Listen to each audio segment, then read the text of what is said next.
Ce journal vous est offert par le FPI, Fonds des promotions de l'industrie, votre partenaire privilégié pour la réussite de vos projets.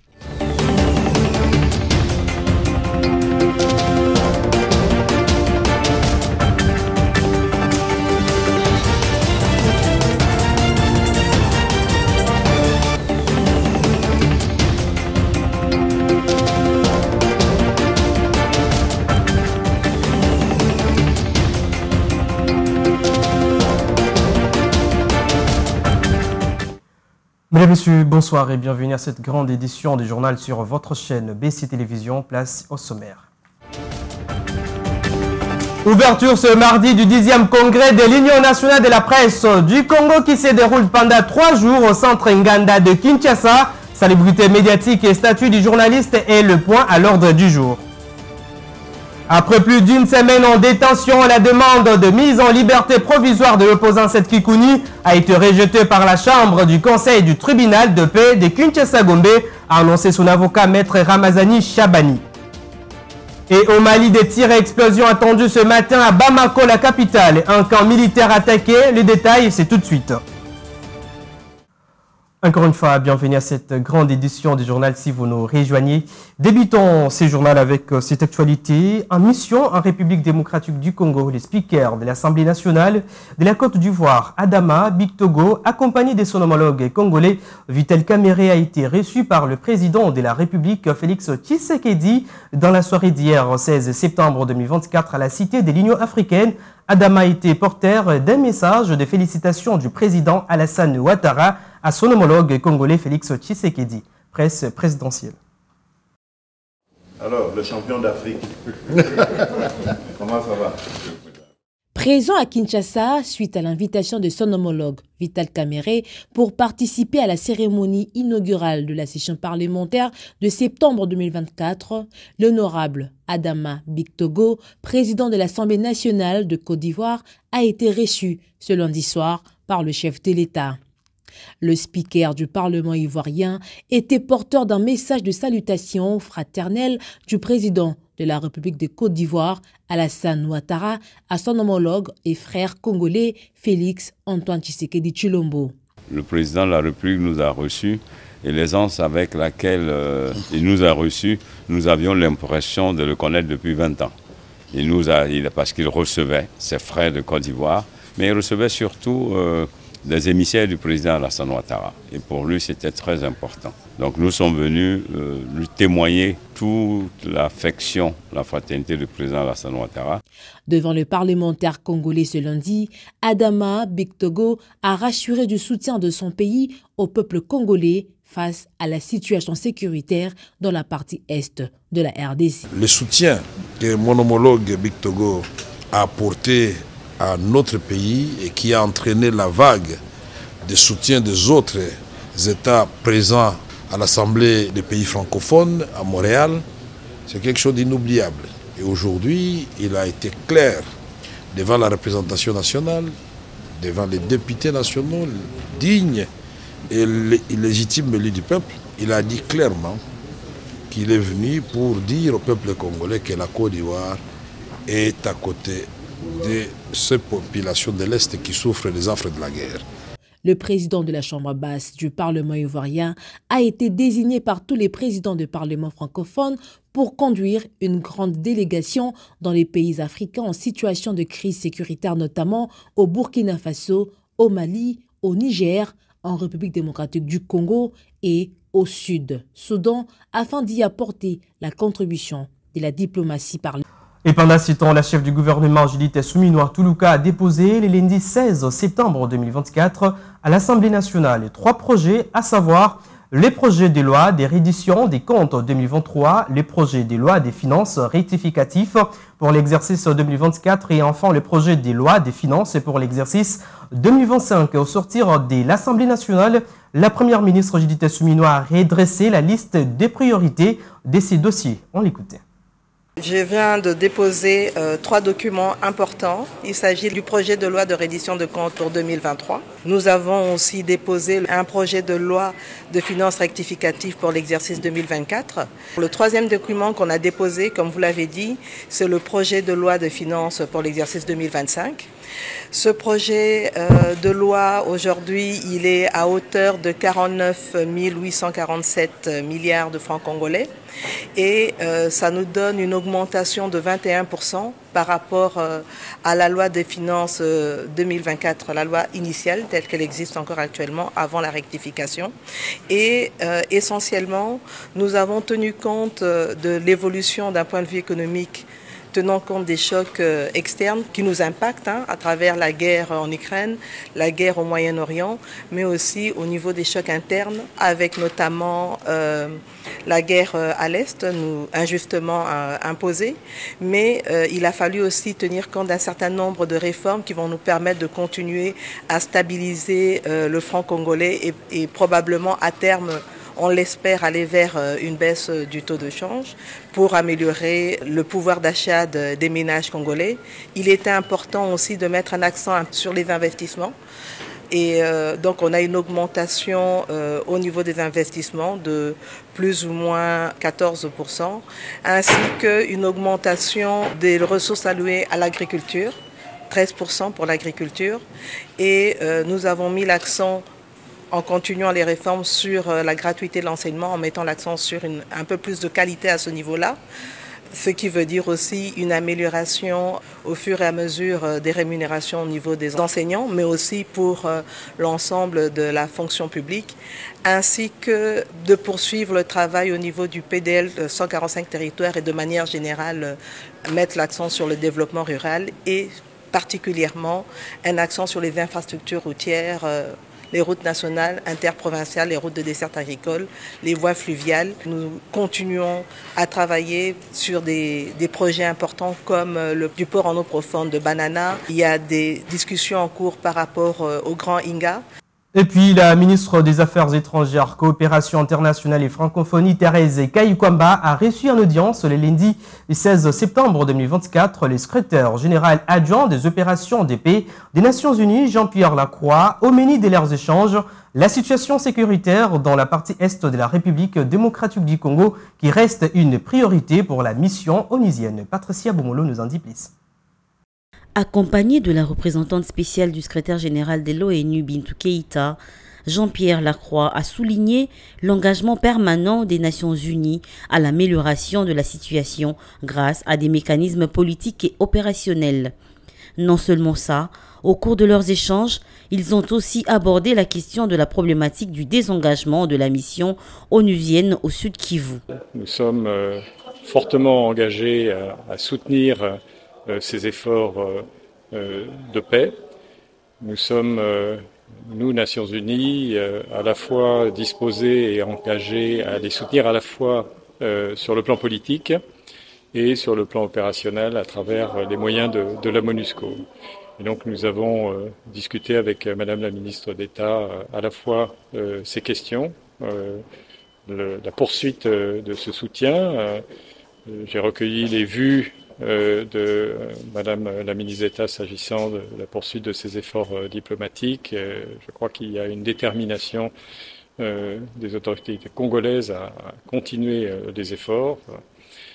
Et puis nous avons également parlé de la poursuite de la concertation importante avec les autorités congolaises sur le processus de désengagement de la MONUSCO, tirer les leçons du désengagement du Sud Kivu et préparer ensemble la discussion sur les prochaines étapes. Notez que le secrétaire adjoint des opérations de paix des Nations Unies a tenu à préciser que la sécurité des civils demeure une préoccupation fondamentale dans ce processus. Les dossiers 7 Kikuni, on en parle encore. La chambre du conseil du tribunal de paix de Kinshasa-Gombe a rejeté la demande de mise en liberté provisoire de l'opposant. D'après les avocats de 7 Kikuni, cette chambre du conseil estime que leurs clients pourraient changer d'adresse à tout moment et se soustraire de la justice. Ginette Fika nous en dit plus. Après avoir rejeté la demande de mise en liberté provisoire de l'opposant Setski Kouni, la chambre du conseil du tribunal de paix de Kinshasa-Gombe a décidé de le placer en détention préventive pour une durée supplémentaire de 15 jours. Ça, après l'expiration du mandat d'arrêt provisoire. Pendant ces temps, face à l'inquiétude concernant l'état de santé de leurs clients, les avocats de Setski Kouni vont faire appel à cette décision.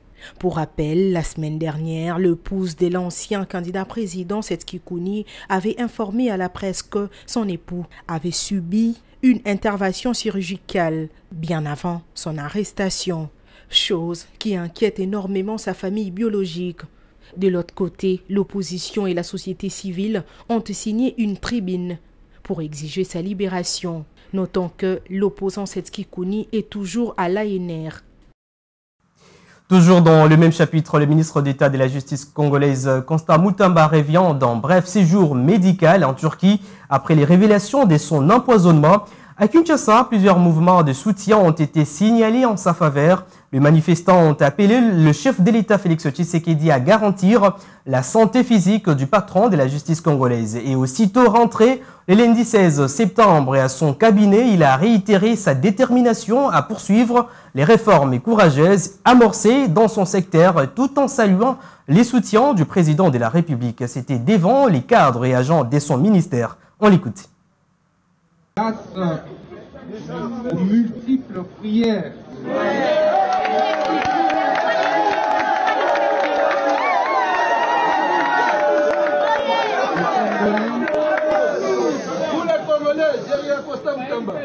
des Africains, je regarde de nouveau la terre de nos ancêtres.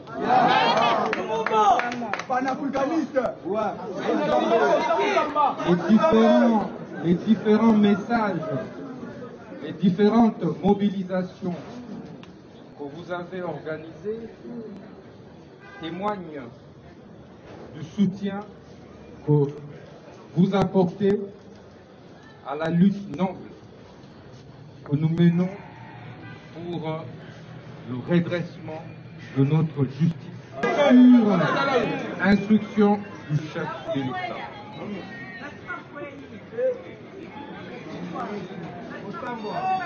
Ça veut dire que le peuple congolais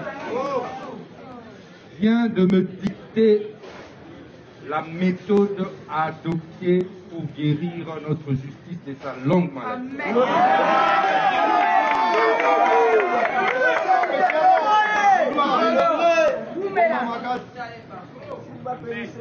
Je vais donc, plus que jamais,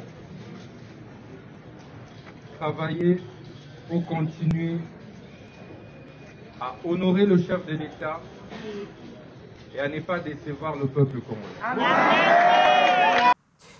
Je vous l'ai dit tantôt, comme annoncé, ce mardi 17 septembre 2024, que le 10e congrès de l'Union nationale de la presse du Congo, INPC, s'est ouvert au centre Nganda de Kinshasa. Célébrité médiatique et statut du journaliste au centre de ces congrès des 3 jours qui rassemblent près de 200 participants. Suivez. La cérémonie inaugurale du 10e congrès de l'Union nationale de la presse congolaise UNPC s'est déroulée en présence de plusieurs professionnels de médias, quelques autorités congolaises, notamment le ministre de la Communication et Médias, ainsi que d'autres invités venus d'ailleurs. Dans son mot d'ouverture, le président par intérim de l'UNPC a expliqué le but poursuivi par ces congrès. Le présent congrès a l'ambition de permettre à l'Union de se doter de nouveaux animateurs plus légitimes, crédibles et entièrement dévoués au travail et à la sauvegarde de la profession. Le présent congrès s'est aussi donné la mission de doter l'Union des structures plus efficaces à même de garantir à l'Union un fonctionnement plus harmonieux, transparent, redevable, promoteur des valeurs démocratiques, éthiques et professionnelles.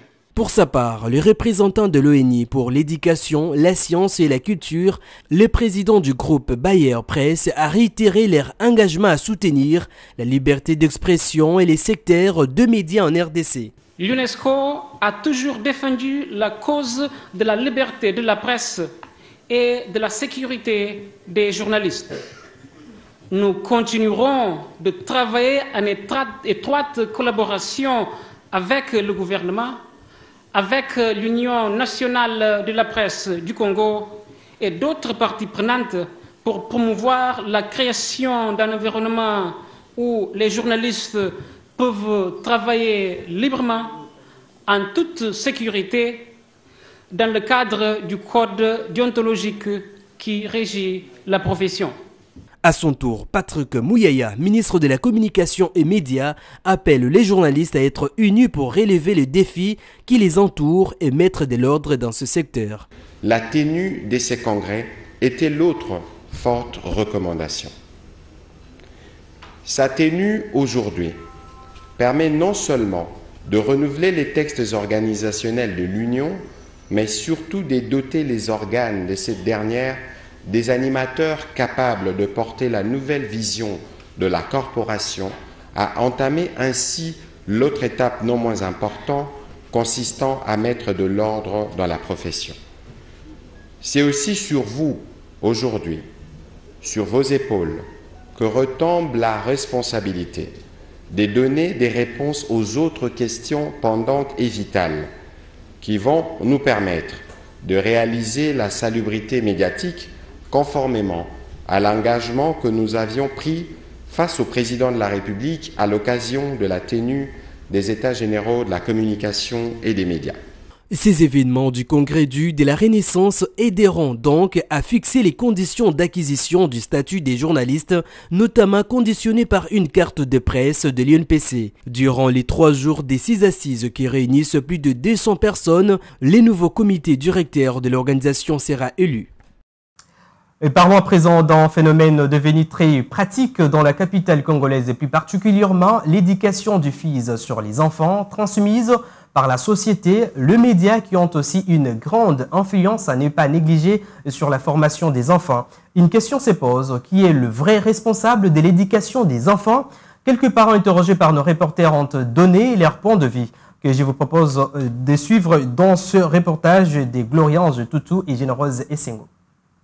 Au croisement des éducations formelles et informelles, l'éducation du fils désigne la formation que le jeune se donne en puisant autour d'eux les éléments du savoir qu'ils articulent à ses expériences personnelles et impersonnelles.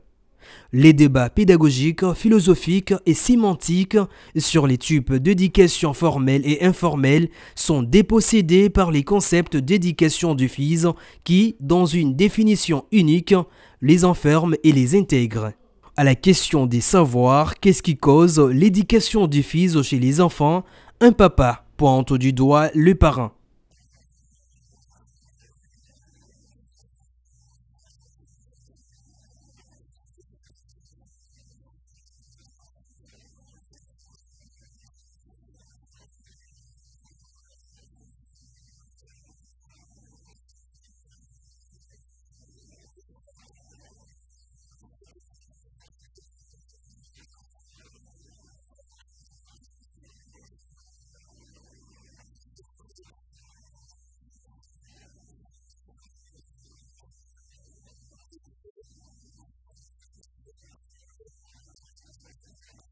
L'autre, par contre, affirme que les personnes mieux placées pour la bonne éducation des enfants sont les parents. L'école vient à la seconde place.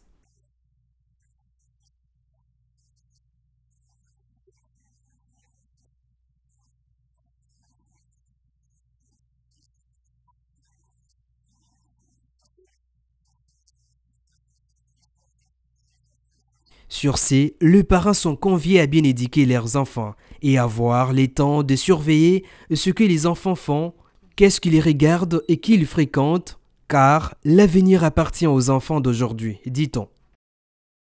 Et en dehors de nos frontières, 2 attaques ont eu lieu ce mardi 17 septembre 2024 dans la capitale malienne, visant une école militaire et une base aérienne, toutes 2 revendiquées par Al-Qaïda. L'armée affirme que la situation est sous contrôle. Très tôt ce mardi matin, des tirs ont retenti dans la capitale malienne Bamako. Un bâtiment de la gendarmerie et une zone militaire de l'aéroport de la ville ont été visés par une attaque revendiquée par le JNIM, un groupe lié à Al-Qaïda. L'organisation djihadiste affirme avoir mené une opération qui a entraîné d'énormes pertes humaines et matérielles. L'armée malienne se veut rassurant et affirme que la situation est sous contrôle. Elle appelle la population à éviter le secteur. Ce journal touche à sa fin, je vous en rappelle le principal titre.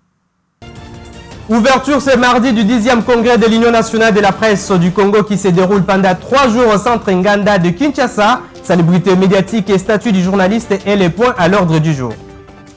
Après plus d'une semaine en détention, la demande de mise en liberté provisoire de l'opposant Seth Kikouni a été rejetée par la chambre du conseil du tribunal de paix de Kinshasa-Gombe, a annoncé son avocat maître Ramazani Chabani.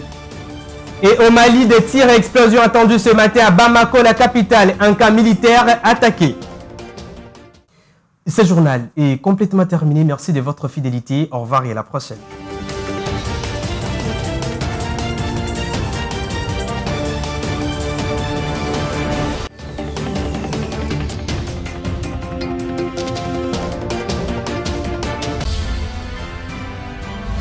Ce journal vous a été offert par le FPI. Fonds des promotions de l'industrie. Votre partenaire privilégié pour la réussite de vos projets.